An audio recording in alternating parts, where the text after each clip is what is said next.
Hi.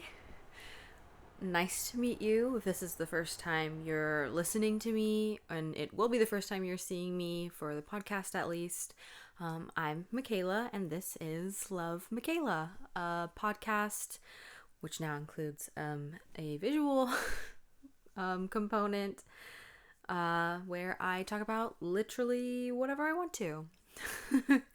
I realize that I talk so much that I can't say everything I want to say all the time to the people around me because I'll drive them crazy. So instead, I'm going to drive you crazy. But you're volunteering to be here. So it's kind of on you. Yeah. If you were with me before and you're just listening, thanks for sticking around. This is what I'm going to call my season 3. I sort of had like a season 1.5, I guess, of the other podcast, not other podcast, the same podcast. But earlier, it just, I got kind of bored with it and didn't really know what to do. And I think I was trying to stick with a theme, and that's not what I want to do with this. I want to just do what I want and like have fun and not have to think too much about what I'm talking about. So instead, and I think the visual component is going to help also. But so instead of just sticking to one thing all the time, you can read the description of the video or the Spotify episode and see if it's something you're interested in hearing me talk about, or if you just like my voice and it's something that's nice to fall asleep to or play in the background, feel free to do that as well. I do that all the time, especially with like streamers and podcasts. I do that myself. I have to have noise to fall asleep. So that's that. This particular episode is going to be about a K-drama called My Lovely Liar. It's fairly new and it's on Viki, and I believe it's a Viki original, so I think you probably have to watch it on there. You know, if you're gonna watch it, that's probably one of the only places you can watch it, if you know what I'm trying to say. Yeah. Anyway, before we do anything else, I want to say that my AC may be going on and off as I do this, so I apologize if that interrupts the noise, but I'm not doing this to like make money or anything or get fame or anything like that. I'm literally just doing it because I think it's fun, and while I am an actor and I don't mind being on camera and getting attention, I'm not going to like lie about that. I do enjoy it. I really just wanted a place where I could talk about things that I want to talk about that I don't really get to talk about with other people. So I have a script down below me, so if you hear paper rustling or if you're watching the video and you see me looking down or holding on to something, it's just, did I call it a script? It's notes, just so I don't forget certain things I wanted to talk about, and also to try and keep myself on track. I also have my phone with a timer going, not a timer, but a stopwatch, that's what it's called, the stopwatch, so I make sure I don't go too long, because this is actually the third time I've tried recording this, and the first one I failed in the middle of. The second one was an hour and a half, and I'm not trying to do that. I'm trying to do like maybe an hour. We'll see if I can stick to it. Let's just get to it before I do anything else. My Lovely Liar. I'm going to first start off. When I do episodes like this, if I do more like K-drama stuff, it's going to be a similar setup also. Just heads up. I'm going to start with like a synopsis or a plot summary without spoilers. I guess that's a synopsis, right? I kind of took what Viki had on their website, and then I added or took away things that I thought were necessary or not necessary. So the drama follows a girl. Her name is Moksori, and she has this special gift where she can hear lies. So when someone around her lies, she hears this like gong kind of sound. That's what I would call it, in her ear. She hears a sound in her ear and she knows like, oh, that person's lying. And if she's listening and they're not lying, she like can listen for the lie. And if she like, it sounds almost clear, I guess. And then she'll know that they're not lying. And the reason they explain she has the gift is basically before she was born, when her mother was pregnant with her, her mother prayed to like every single god you could pray to. So like they show her going to like a temple, like a Buddhist temple, and like doing all the bows. They show her going to like, I think it's a Catholic or a Catholic church. I think it's a Catholic church. They show her going around to like different spiritual things, and like I think a shaman, I think also, stuff like that. And she prays to all the gods that all she asks is that her baby has some sort of talent or gift or ability so that they are able to easily earn a living for themselves, because the mom unfortunately she's not really that great of a person.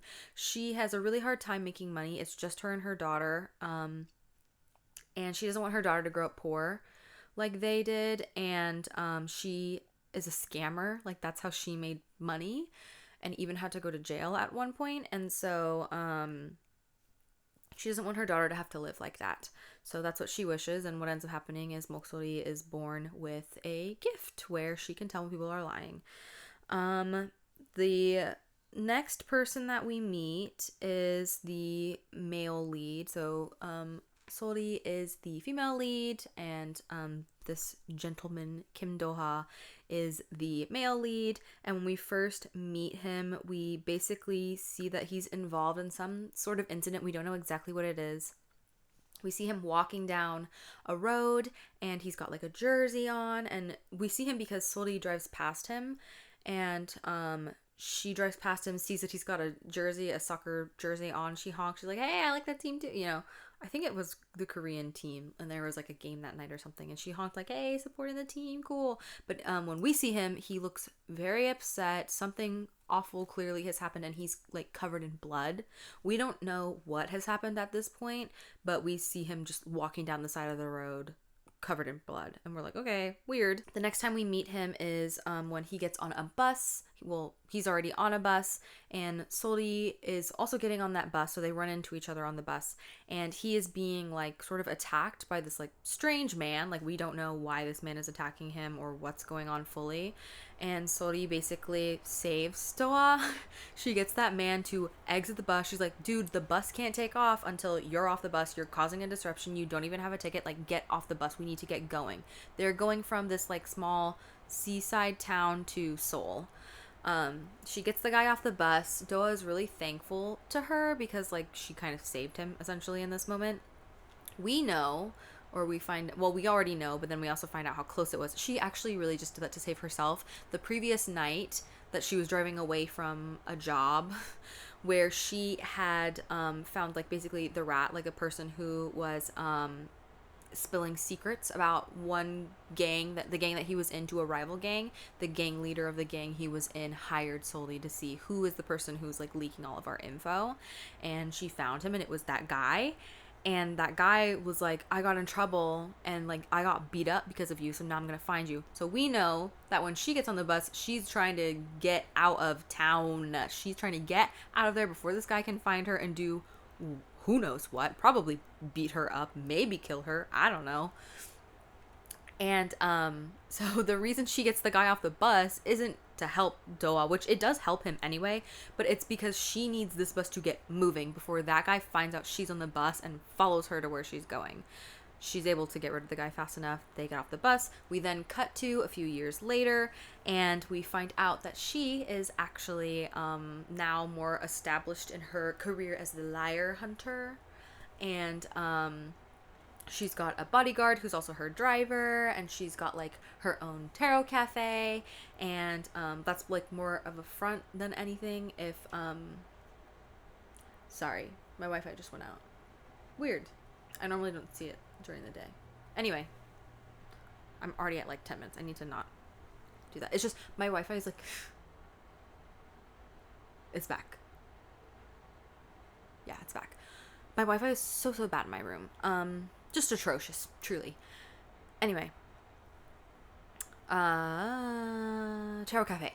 It's more of a front than anything, and but like it's cool. She's got like her own little business going, and like she's established. I think it's 4 or 5 years later. It's like it's a time jump for sure.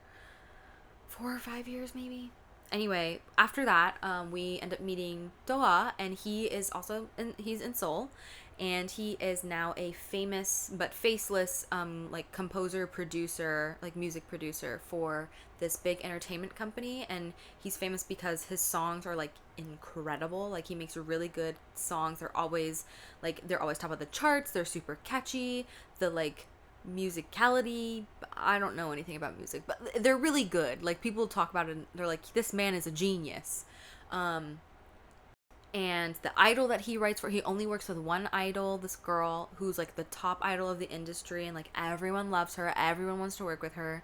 She's like really beautiful, of course, and really talented, of course.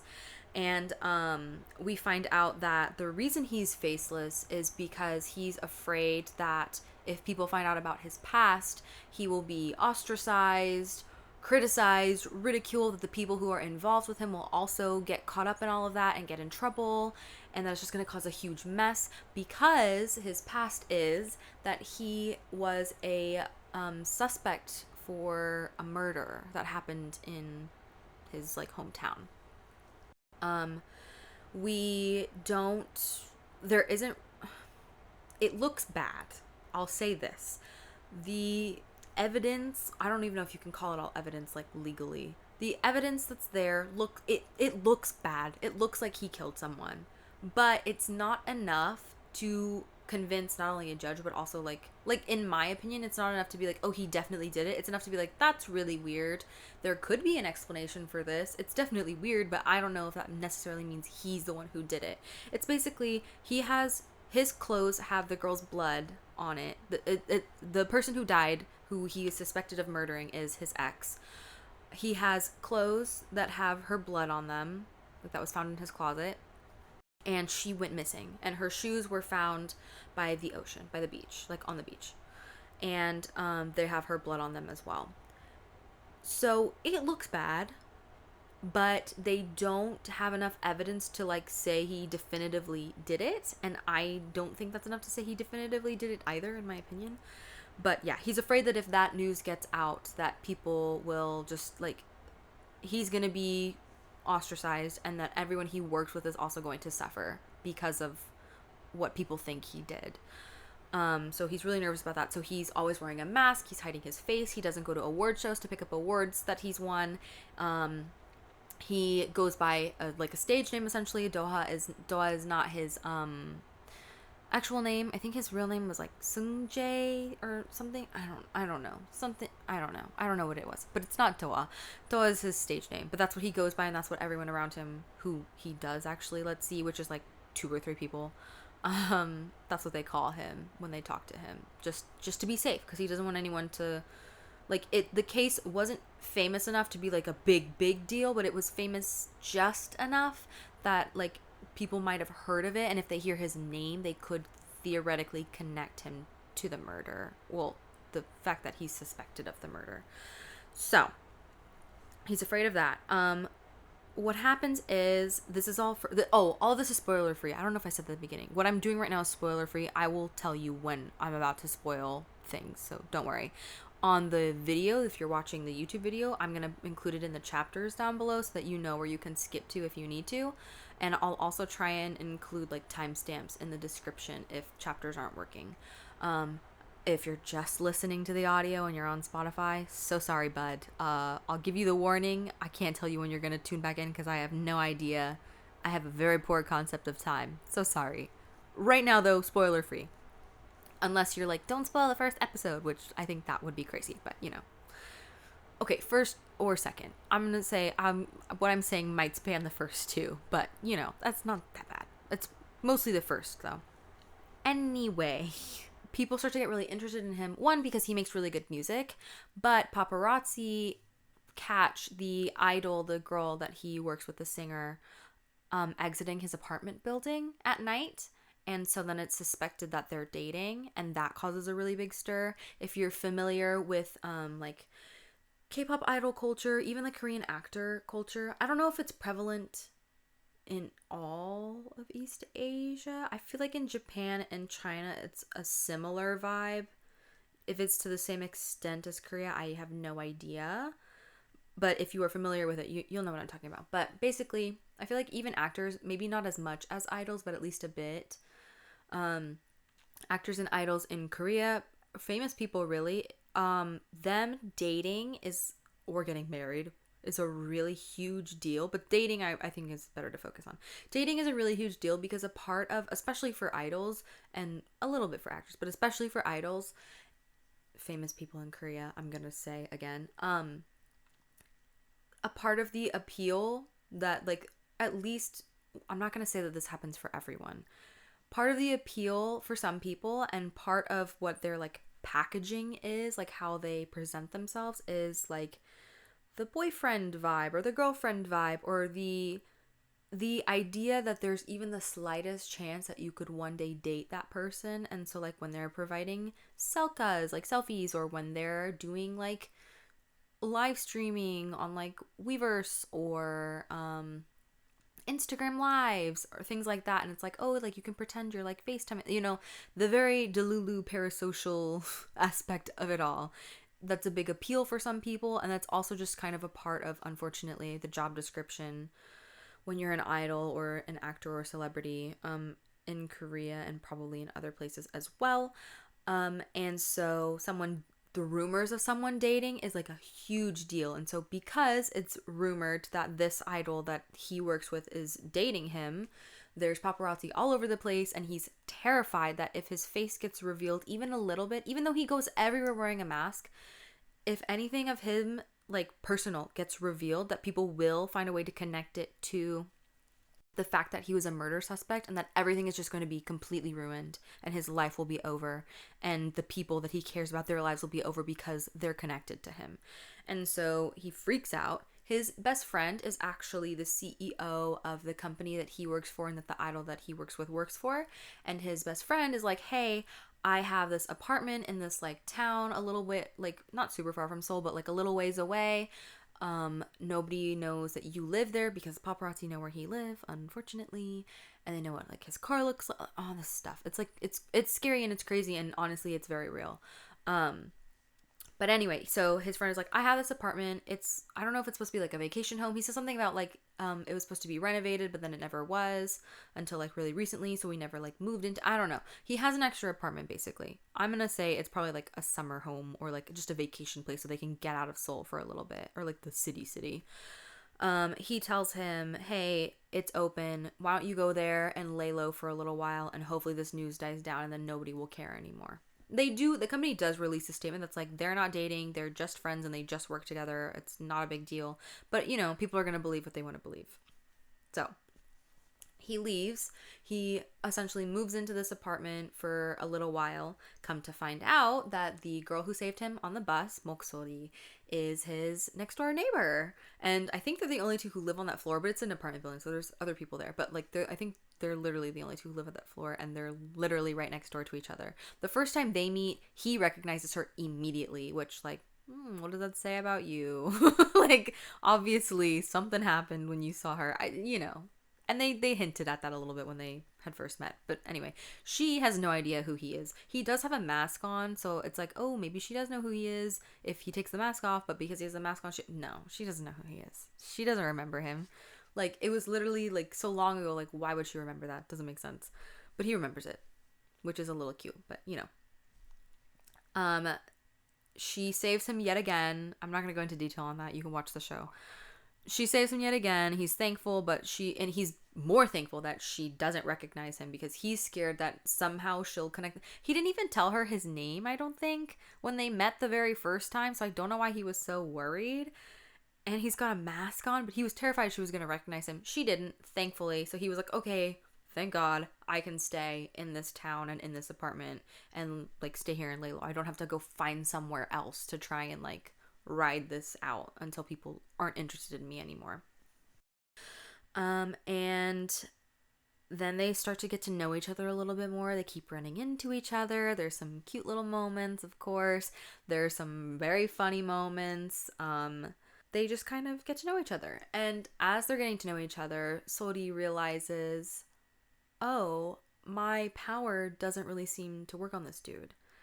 And she's kind of shocked. And she had just, this is, it's not a spoiler, it's something that happens in the show, so I'm gonna say it. So if you consider it a spoiler, sorry, but I'm gonna say it because I think it's funny and adds something.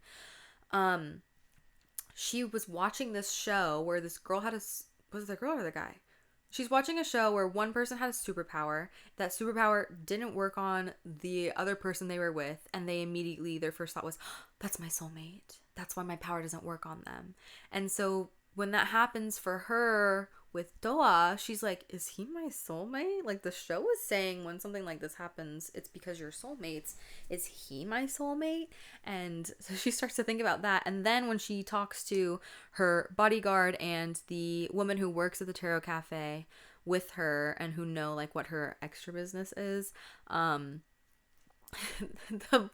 guy who's the bodyguard, who's so sweet because they're all kind of friends, even though they work for her. He's like, it's because he's your soulmate. He must be your soulmate. Obviously, that's what it is. The universe is saying, God is telling you, that's your soulmate. And I think that's so fun. He's so cute. So then that also convinces her, like, maybe this guy is my soulmate. And so the rest of the show kind of follows along the two of them and their relationship and how that develops. It follows, we learn more about the murder, the dead girl, that, like, we learn more about that situation, essentially what happened there. Obviously we get to the reveal at the very end, which I'm not going to mention because again, this is the not spoiler part. And they just kind of learn about each other. They become closer. They're in exploring, you know, what lies are, what truths are, what their purposes are in human lives, what do they mean, what are they for, and they're uncovering like all of the stories that both of them had kind of previously kept buried and not really shared with people, and they share it with each other, and then obviously the audience gets to hear it too. So my Wi-Fi just went out again. So annoying. Okay, it's back. It's not super important. It's just like I don't know, like what if I wanted to look up a name or something and then I couldn't? And you'd be like, "Oh, just use your data." No, okay. Listen. Okay, actually, before I even go into that, first of all, a lot of these episodes are going to be about K-dramas, so if you're not into that, maybe this isn't for you. I'll have some that aren't. Like, I have an idea for one, maybe my next one even, where I talk about, like, old stories, like old childhood stories of mine, because I think I'm really funny. At least I think little me was really funny, and my sister is really funny, and the way we interacted and things we have done together is super funny, so I might do something like that. But overall, I'll be talking about K-dramas a lot. So if that's not interesting to you, so sorry. If it makes good background noise for you because you're like, I'm not interested in it, but I like to have the noise going on, and like maybe some of it's interesting, so I'll tune in from time to time, but if I miss it, it's not a big deal.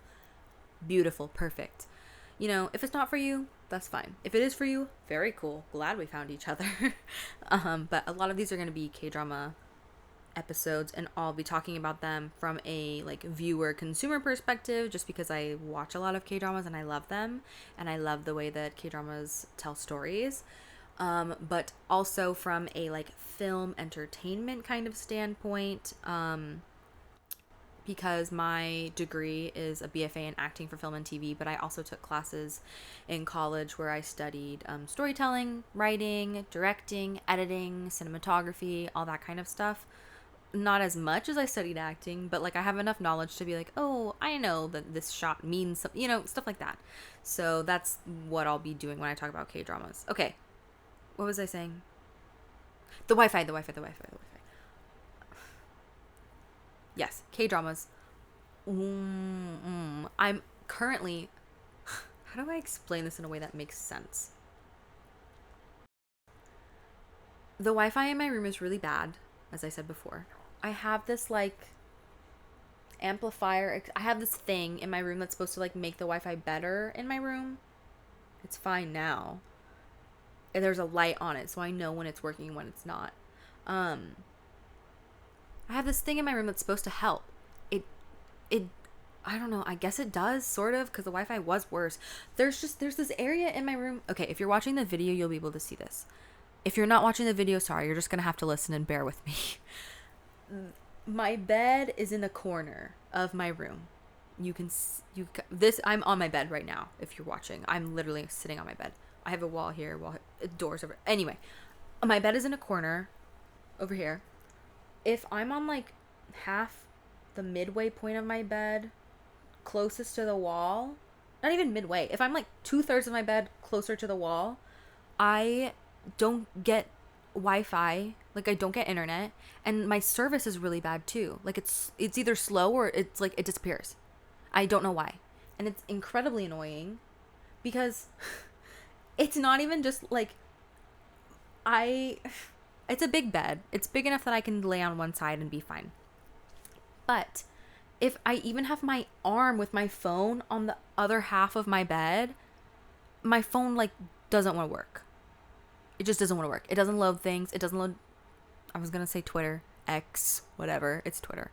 It doesn't load that app. It doesn't load Instagram. It doesn't load YouTube videos, Netflix videos. It doesn't load things, or it's really slow. And even when I use my data, it's really slow. Even when I play a mobile game, like I play BTS in the Somme, and even when I play that, it doesn't work all the time because I don't get a signal there. It's so incredibly frustrating and annoying because I don't want to only be on the edge of my bed, not close to the wall, in order to use my phone at night. I like to like right now I'm binge watching a drama that I want to talk about later because I already watched it like probably 2 times now, and it's one of my favorites, but I haven't watched it in a while, so I'm rewatching it so that I can like do it justice when I like talk about it and make sure I don't forget like things I really loved that I had just like forgotten about. And I tend to watch things at night before I go to sleep because it's comfortable in bed, and also because if I'm not like working on stuff, my mom and I have K-dramas that we like to watch together, and so I can't, I mean I could, but I try not to spend that time watching stuff that just I want to watch. I watch stuff that me and my mom watch together because it's fun to like bond and talk about, and we enjoy it, and it's something that we enjoy doing together. Anyway, so it's really annoying that I have this area of my bed that I can't even lay in when I'm trying to watch things because I don't get a signal, even though I have a thing that's supposed to help me get a signal, and it's really annoying. Not important. I spent like 5 minutes talking about that, but anyway, all of that to say, a lot of these are going to be about K-dramas. Whether I'm able to binge watch them in time in my bed, or I have to go out to the living room and watch it there. If you enjoy it, cool. If you don't, that's fine. Like, do whatever you gotta do. You know what I mean? Anyway, my goodness. Now I like don't even know where to go back. Let me my notes. Okay, I'm gonna talk about the things that I liked in the show that don't have spoilers in them. One of the things I really liked in the show is the chemistry that the two leads had, the actors. I felt like they really got along together. My mom, I haven't watched any of the behind the scenes stuff yet, but my mom said that she had seen some clips and that it seemed like they really got along together in those as well in real life, which is fun to hear. Like it's good when you can get along with the people you're working with, especially on something like this. Where you're being vulnerable with a person. So that's cool that, like she said, they seem to get along and like laugh a lot when they're together. So that's fun. But in the show, they also just had really good chemistry. They had kind of a bickering relationship at first where they both kind of didn't like each other. They thought each other was, and I love stuff like that, but they also like did it really well, and it wasn't done in a way that I was like annoyed. Also the actors, so Kim So Hyun plays the female lead. She plays Sori, and she's like always amazing. She acts in so many things. I've seen her in so many things, and I think this is one of my favorite characters I've seen her as. I think she's played characters kind of similar to this, but not necessarily the same. Um, but she's kind of like, she's very witty, she's very funny. It's a more laid back, kind of grounded character, because when she, and I don't know if it's just because she's older now, but when she was younger, I feel like she played a lot more like damsel in distress, always crying, always needing help characters, which is fine and there's a place for that, but like it gets to a point where sometimes it can be annoying. And I prefer to see her have a little bit more strength than that and more power. And so I really loved her in this role. It was very, like, it was vulnerable, but very powerful. And just funny and witty. Like, she's very, I believe, I think she probably is because she's playing characters like this. She's very smart, and I think that it's really nice to see that portrayed in the character that she's playing. So I really, really enjoyed her in this. But she's an amazing actress nonetheless.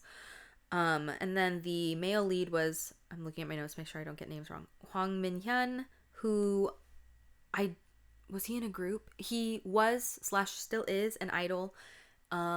Was slash still is in a group or a duo, maybe, I don't know. And he's kind of, at least from what I can tell, he's just starting to get into acting. And so I didn't know what to expect from him. The only thing that I've seen him in was this shorter, I think it was like 8 episodes long, and I think the episodes weren't that like I think they were like 40 minutes or something. Like they were short episodes for a K-drama. And it was called Live On, I believe, and it's also on Viki, and I think it's also a Viki original. And he was like fine in that. Like it wasn't good, but it wasn't like a standout thing. But I also didn't want to judge him just on one show because I don't feel like that's fair. Again, not bad. The acting wasn't bad at all by any means, and he did have some moments where he had to like get some real emotions out, but it wasn't anything that I was like, wow, you know.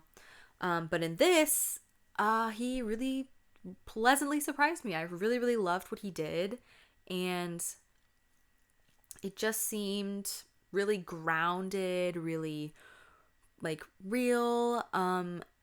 He was funny. He had really cute moments. I loved all the little moments where his character is very like kind of naive and like clumsy when it came to flirting and like love, and I really loved seeing that. I thought that the way he played it was really fun and really cute and endearing. And I also feel like he had to go through some crazy like emotions because one, he's dealing with the fantastical side of this girl can hear lies apparently, and two, he's dealing with the issue of being thought of as a murderer and how that feels, and how, you know, even like his friends and his family believe he did it, but they're trying to protect him, so they want to make sure he doesn't get in trouble for that. And that kind of thing, having to do with that and the fear of being discovered that you're this famous producer, composer. Like, he was dealing with so many really complex situations and emotions, and he handled them really well and still stayed really grounded, and it felt very real. I didn't feel like I was watching him acting. I felt like I was literally watching him be this part and tell this story, which was really cool. I really, really enjoyed what he did. And one of my favorite moments was when I'm trying to think of how to say it in a not spoily way. Him and Soli's character are looking for this person, and they go to the location they think the person is at, and there's another person there, and they're like, oh, do you know so and so? And they're like, no, I don't know. I do know so and so. I don't know where they are. I'm also looking for them because this horrible thing happened to me, and I need to contact them about it. And Soli just is like starts blatantly lying to this person because of course she's good at it because she's heard people lie. Like, it's her job to detect liars, so she knows all the techniques. Obviously, she's incredible at it, telling this whole story, this sob story about why she needs to find this person and how she feels bad for this person that she's met and how hopefully they can join forces. And like, do you have any information that might be helpful, like a phone number or anything? So that she's trying to get information out of this person so that they can find the other person they're really looking for. And she's like telling this whole story about it, and like she's so good at lying. And it cuts to this shot of Minhyun's character of Doa just and hand over mouth, jaw dropped, hand over mouth, and it's like the funniest thing I've ever seen. I really want to see him do more stuff like that, where it's kind of like the hammy, cheesy comedy, still grounded, because it was still grounded and very like, it's grounded but not as realistic, if that makes sense. I loved him doing that. I thought it was so funny, whether he was directed to do it that way or whether it was something he just, like, a choice he made on his own. either way, he played it off incredibly well. And I want to see more. I want to see more. I want to see him do more funny things. Whether it's a rom-com or where it's like a buddy comedy, I think he would do really well in something like that too. I think it'd be fun. He's fun to watch. And so that would be really, really fun to see. The rest of the cast is also really good. They had some crazy things to have to deal with. I really loved Park Kyung-hye. I think that's how you say it. Sorry if I butcher names. She is the tarot card reader at the Tarot Card Cafe, like the other person that works there. Her comedic timing and facial expressions are incredible. I've seen her in a ton of things. She does a lot of like supporting character roles. She is so funny. She is so funny, and I love that she is not afraid to not look pretty. She's not afraid to sacrifice her looks in order to serve the piece she's working on and help tell the story better. And whether it's making it funnier, whether it makes it more dramatic, whether it just adds something to the story. I love when actors aren't afraid to look ugly to help tell a story. I think it's important because as humans, we don't always look pretty all the time when things are happening to us. And she's just so funny. I love her so much. She's such a great actor, and I love seeing her in things. She's good. She's a star. She's so great. The other person I really loved watching was Ha Jung-woo. He is the bodyguard character, and he is just so cute. Looks like he's cute. He's a cute dude. But also his personality, or I don't know if that was him or the character. But either way, he was adorable. He was so fun to watch, so cute. His character is like down bad for another character in the show. Not the main girl. I'm gonna quell any fears there.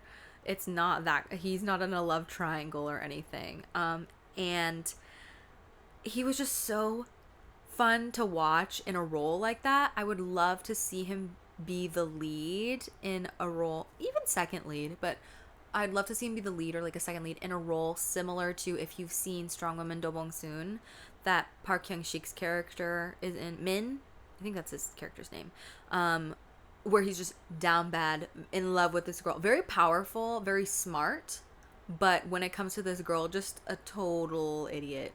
Just real dumb, real big dummy, very lost in love, will do anything for this person. I would love to see him in something like that because I think he would do really well. He's very cute, which doesn't hurt. And it was fun to watch. He's so funny. He's cute and funny and adorable, and I want to see him do something like that. Let's see what else. Oh, something my mom asked me that I thought was interesting to think about is if I were offered to have the same power as Soli, would I want it? Like, would I want to be able to tell when people are lying to me? The way they portray it in the show is that she can't turn it off. Like, she can't be like, okay, I'm going to listen for lies now. It's just happening all the time. So if she's in a crowded space where there's a bunch of people, or if she's like anywhere where people could be lying and she could hear it, if she does hear it, she'll hear that it's a lie. Which, one, would be incredibly annoying, and then two, you might hear things that you don't want to hear or have to deal with, so that wouldn't be fun. She can't tell if it's a lie if it's through another device. So if it was like she's listening to a recording of someone speaking, if she's watching a video like a movie or a TV show, or if she's listening to someone talk on the phone, she can't tell.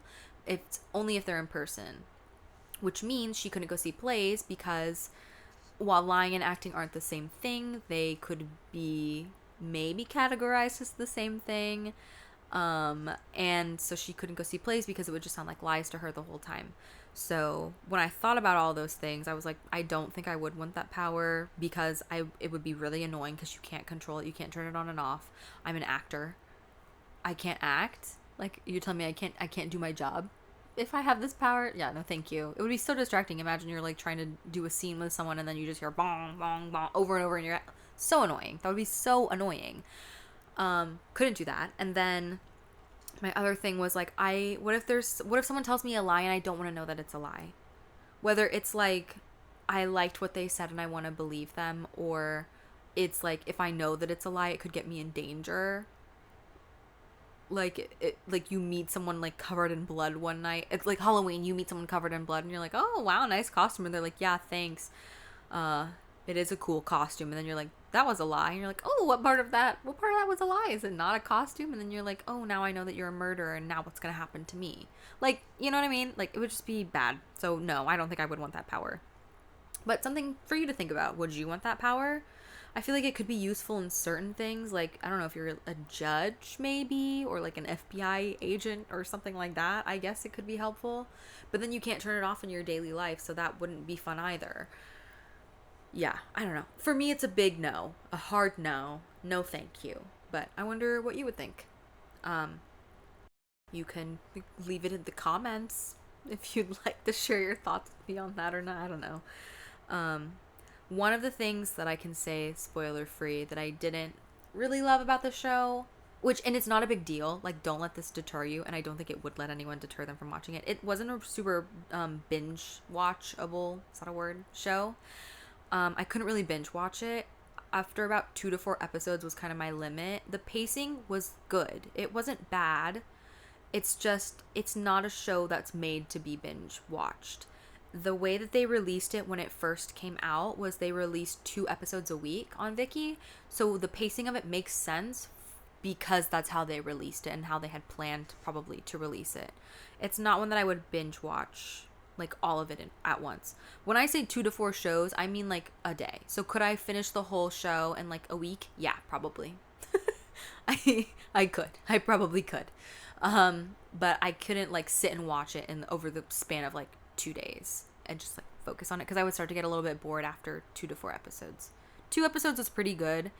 4 episodes is when I was like, okay. Like I start to be like, I need a brain break. I need to do something else because I can't keep. I need something else to occupy my mind for a little bit.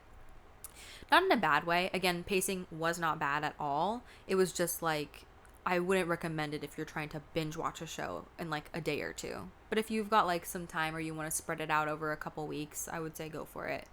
And that's probably a better way to consume it. Okay, in my notes, this is what I have written, so I'm going to say it. There are spoilers now. I'm going to mark it down in the description for timestamps or the comments for timestamps. I don't know where I can put those. One of the two. And I'll try to do chapters if I can for the video. For Spotify, if you're listening, just listening, you're not watching the video, sorry, you're on your own, bud. Spoilers from now on, though, okay? If you've already seen the show, if you don't plan on watching the show, or if you do plan on watching the show but you don't mind there being spoilers, then keep listening, I guess. But if you plan to watch it and don't want spoilers and you haven't seen it yet, skip this part, okay? Cool, cool. One of the things I really loved about the show was Sori and Toa um, being used to show contrasting views, at least at first, on lies and their place in our lives and how they can affect people. Because Toa, it's almost as if like the truth doesn't really have that big of a meaning to him. Like absolute truth doesn't really have a meaning to him because he was telling the truth for so long and no one believed him. They all thought he was lying, or they didn't even care to know whether he was lying or not.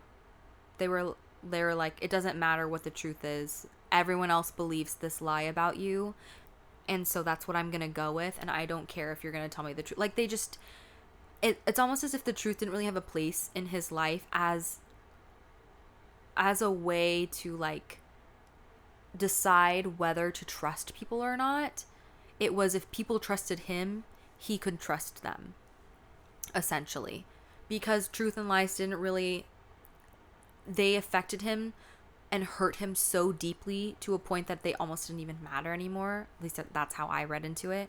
Whereas with Soli, her whole life was based on whether someone was telling a truth or a lie. Like she ended friendships and relationships because people were lying to her. She could always tell when someone was lying to her. And she also knew that people lie all the time. Everyone lies all the time. And that can really change the way a person like views the world, views humans as a group, as a whole. And it was just interesting to see the way that they both interacted with the truth and lies and what truth can really mean. And I also really liked that her power wasn't necessarily like based on an absolute truth, absolute fact.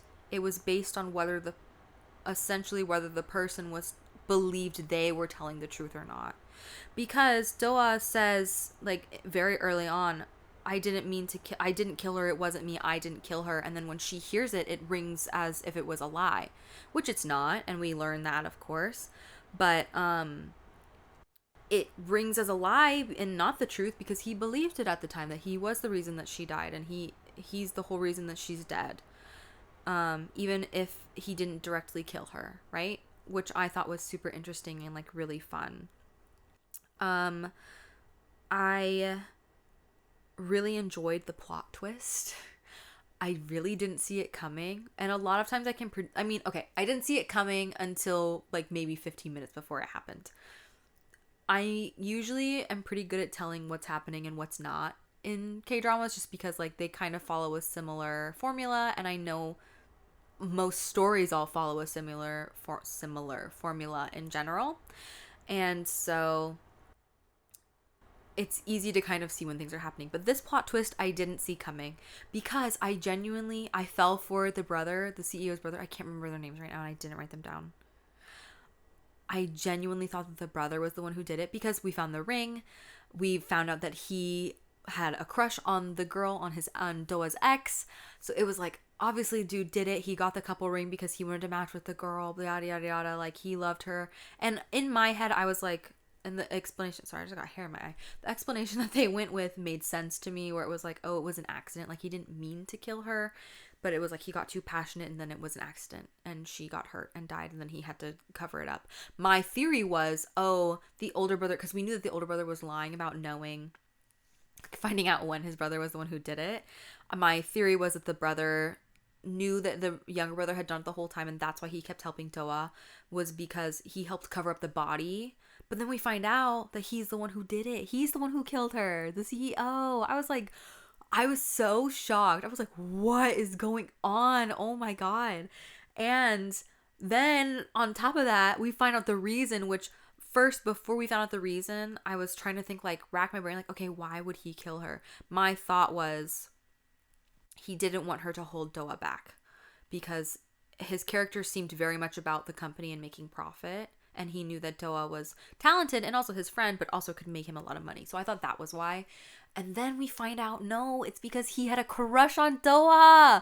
And I was like, oh my God. Like, that was not something I expected at all. I thought that was so fun and cool and such a good plot twist, and it made my heart break for this poor man, especially when you find out that it wasn't on purpose. It was also an accident, like when he did it. And then it's like, oh my gosh, the ring wasn't the brothers, and it wasn't because he wanted to match the girl. The ring was the CEO's, and it was because he wanted to have a couple ring with his best friend because he was in love with him. I was like, this is wild. I loved it, and I didn't see it coming at all. And then it's like, it's fun. I love when something pays off, when you as a viewer can go back and puzzle piece together, oh, this makes sense because of this and this and this. Like, I was like, oh, it makes sense that he was so passionate and always believed in his friend. One, because like he was the one who did it, so he knew that his friend didn't do it. And two, like, he believed in him in his dream because like he was in love with him and he loved him so much, and like wanted to believe in him, wanted to support him no matter what Doa wanted. And there was that weird moment where it was like kind of fishy. It was like he told Sori, oh, when she told him, oh, Doa and I are dating, and he said, oh, I'm happy for you, or like, congratulations, something like that. And when he said that, it rang to her as a lie. And I was like, oh, why is he lying? And my thought was along the same lines as with the ex. I thought, oh, he thinks she's gonna hold him back, and like he's not going to want to go back to his job as a composer and producer. I thought that was why he didn't like it. But no, it's because he was jealous, because like he was like, no, like I want to be with him. And not in a possessive way at all. It was just like he didn't want his relationship with Doa to change just because he was dating someone else, because he loved him, was in love with him. And I was like, that's so cool that paid off. So I really loved that. And the ending was really, really satisfying.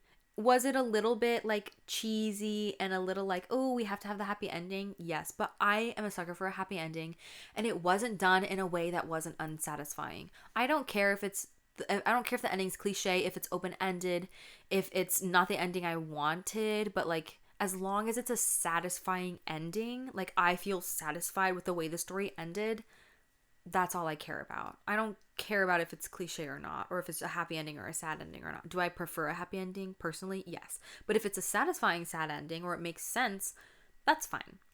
But I loved the ending. It was really satisfying. I feel like everyone's stories kind of played out, and like we got to like find out more and like kind of close the chapter on every single person. The person who needed to be punished was punished in a way that felt fair. You know, he went to jail. Doa still forgave him. They still kind of had like a very tentative relationship happening. And so that was nice. I really, really liked the ending on it. The only things that I would complain about and that I would like knock off points for, like out of 5, I think I gave it, like I keep track of all the stuff I watch because I watch so much. I think I gave it a 4 or 4.5. The reasons why I knocked off a little bit of points and didn't give it a full 5 stars. One, and this isn't really the show's fault, I guess it's more of the people who are subtitling on Viki. If you're subtitling, can you also include like sounds? Because this was so like the only reason the audience would know if there was a lie or not is if because we would hear the sound that would play off in Soli's head. It was so dependent on that. I would have loved if in the captions they had like the subtitles, they had included that. My mom is hard of hearing and she couldn't hear most of the time. There were some times where she could hear it when they made it like really obvious, but most of the time she couldn't hear the sound. So I had to tell her that was a lie. That was the truth. That was a lie. And it takes away from some of the like comedic moments that are in the show and in the script. The other thing, which is my bigger gripe with this show, is the way that, okay, so spoilers, again, spoilers, you should already know, I've already spoiled a lot of it anyway. Spoilers, when she loses her power for a little bit, I had a theory of how she was going to get that back, and then it didn't play out, and I was really upset about it because I thought they were like majorly hinting at it, and maybe they were, and I just like fell for it. Like maybe it was a little trick, but it wasn't a fun trick. It just made me feel like, why didn't that pay off in the way that it should have? Which isn't great for a show, I think. My theory was, okay, so when she loses the hearing, it's because, which, side note, I thought the explosion, something was going to hit her and that was going to knock her out and make her lose her power. No. Which is fine. Doesn't matter. The way that she loses the power is the explosion happens next to her. It affects her vagus nerve. It's the vagus nerve, isn't it? I think I wrote it down, didn't I? Maybe I didn't. Did I? Vagus nerve. I wrote it down. Vagus nerve, and that is what causes her to pass out, and then when she wakes up, she doesn't have the power anymore. Later in the show, while Doa's doing very cute things where he's like surprising her because now she can't tell when he's lying and like trying to surprise her, and so it's easier to surprise her even though he's not the best liar, but he's doing his best and she doesn't have her power, so it's easier to lie to her so that way he can surprise her. Anyway, he's making the pasta for her. He makes pasta. Okay, I'm saying it as if you already watched it, but some of you might just be watching this and not want to watch the show. He makes pasta for her, like as a cute little surprise. Like they go out to see a play. She enjoys the play, and then they're supposed to go to dinner after. And he goes, "Oh, sorry, actually, like I think pretends he gets a phone call or like a text or something. He's like, "Oh, actually, sorry, I have like work I need to do, so let's go home. I can drop you can just go to the convenience store or something to get food." And she's like bummed because she's like, "I thought we were gonna go to see the show and go to dinner after, and they didn't." But she dressed up and stuff for it, but it's fine. She goes home and they're neighbors again. So he goes home, rushes, throws an apron on. I think he changes or just throws an apron on, gets prepping. He's cooking dinner for them instead of taking her out.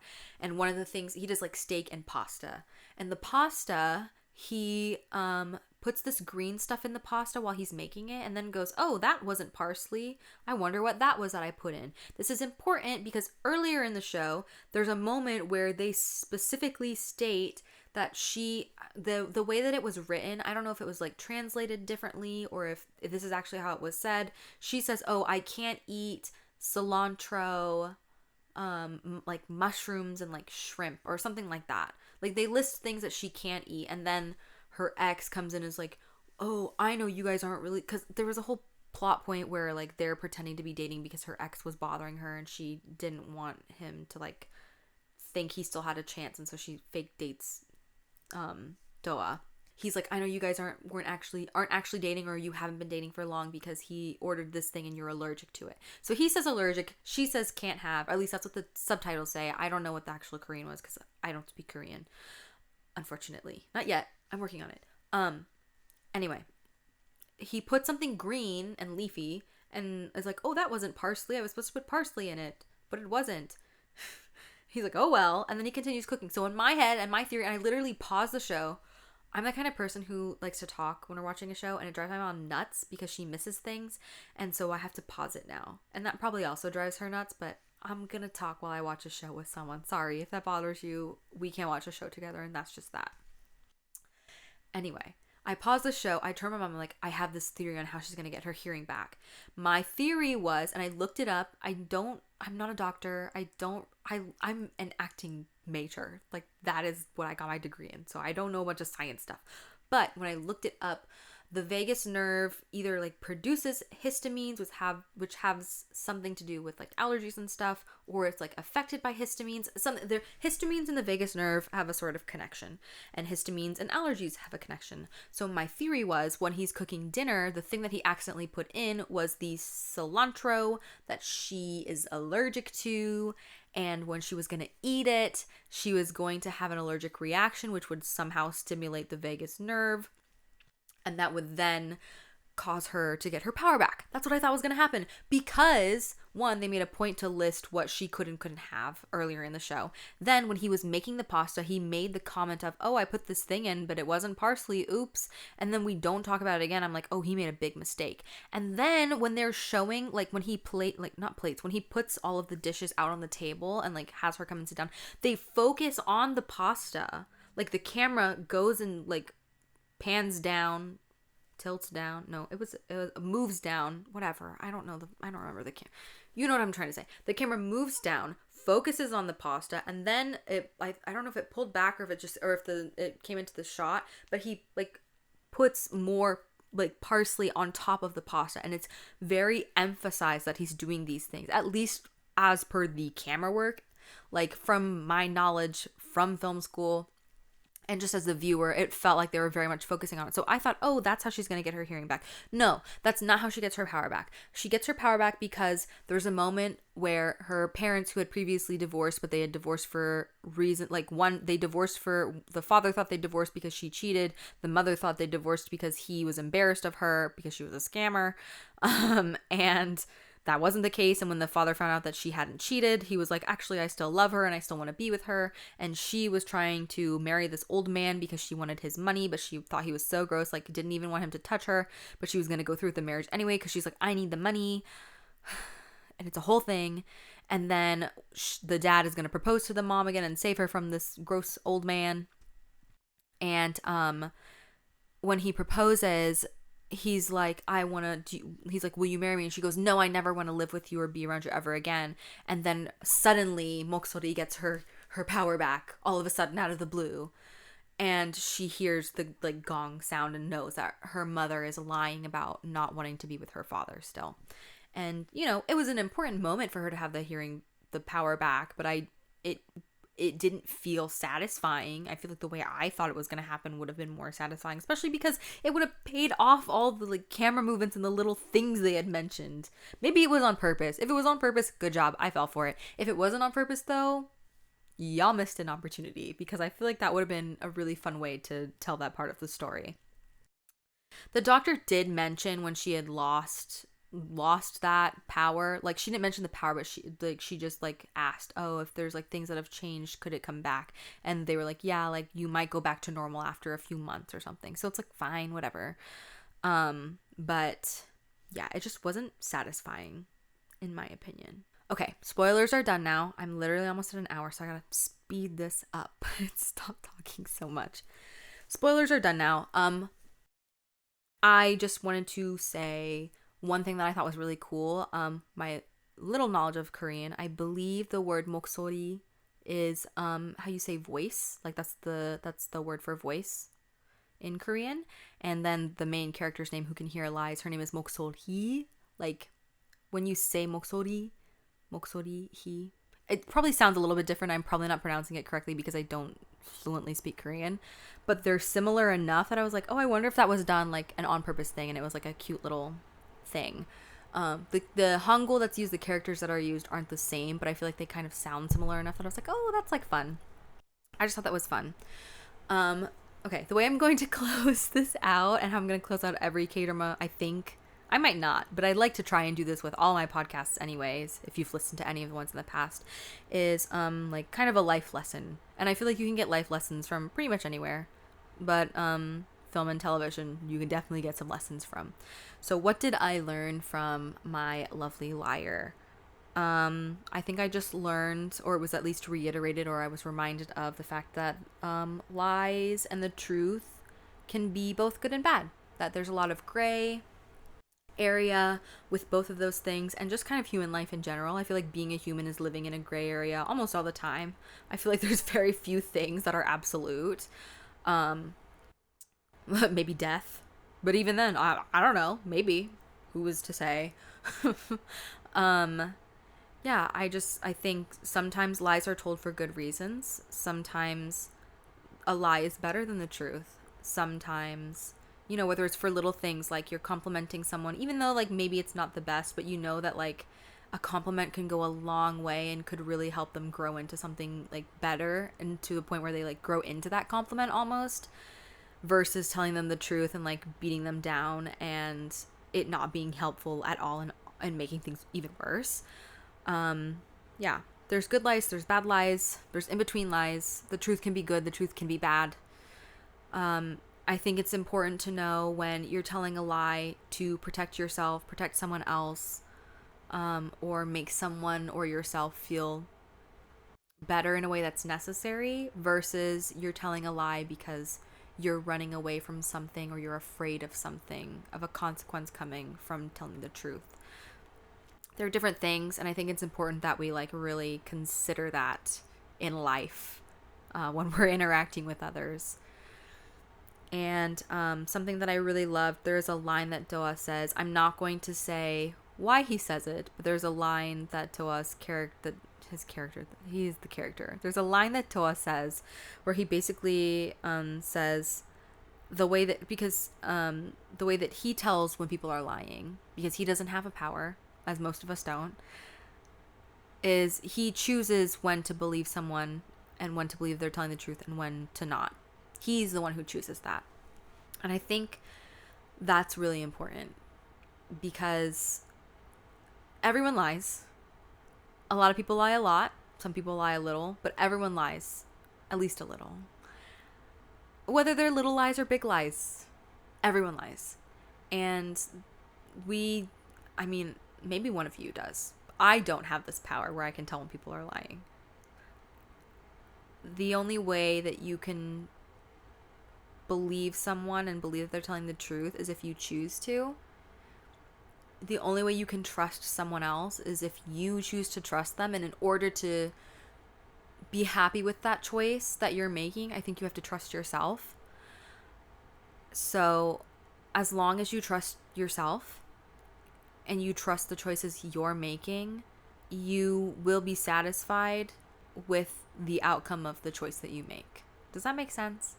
Like, whether it's good or bad, whether you choose to trust someone or not, you're going to deal with the outcome and the consequences of that choice. So, isn't it better that because either way you're dealing with the outcome, you're dealing with the consequences, and not consequences in a negative way necessarily. It could be negative. It could just be like, I just mean like what happens, the outcome. If you're the one who's going to be dealing with it, wouldn't you rather be the one who makes that choice of what leads to that? Does that make sense? If I'm choosing to believe someone, I want to make sure that I make that choice out of my own thoughts and opinions instead of listening to the thoughts and opinions of those around me. Because I'm the one ultimately who has to live with the outcome of my choice. So if I'm making it, and I'm making it because I trust myself, and I'm making it just through my own choices, I think that that really can make a difference in my life and the way I feel about my life and the way my life is going. Because we can't tell when people are lying. We can't. So we have to choose whether we believe someone is telling the truth or not. And that's just kind of being a human. It's a guessing game. But if you trust yourself and you know you're the one making the choice, or even if you get a little help from someone that ultimately you're the one who made the decision, then you can be satisfied. Whether you're happy or not, that's a different story. But you can be satisfied with the fact that you made the choice, you made the decision, and you're the one dealing with the outcome. And I think it's really important to just keep that in mind as you wander through life. Yeah. I really enjoyed this drama. And if any of the things I said intrigued you at all and you haven't seen it yet, I would definitely recommend checking it out in whatever way that you can. Viki is where you can for sure find it. I'll say that. I hope that you enjoyed the podcast if you stuck along for this long. I went a little over an hour, but I didn't do an hour and a half like last time, so I feel like that's pretty good. I won't also should mention this. I won't be editing these down a ton. I might like take out some of the dead air, but other than that, it's gonna kind of stay like this. So just know that if it looks a little rough or you're like, oh, that's weird, why'd she keep that part in? It's because I'm really trying to not like edit it down too much. This is just something I'm doing for fun. I'm not trying to make money off of it or anything. It's just for me to kind of talk. So that's that. But if you did enjoy your time with me, if you learned anything, if anything was interesting or it made you want to check out the show, cool. Thanks for sticking it out with me for this long. And I will see you or meet you, I guess, next time. Thank you so much for tuning in.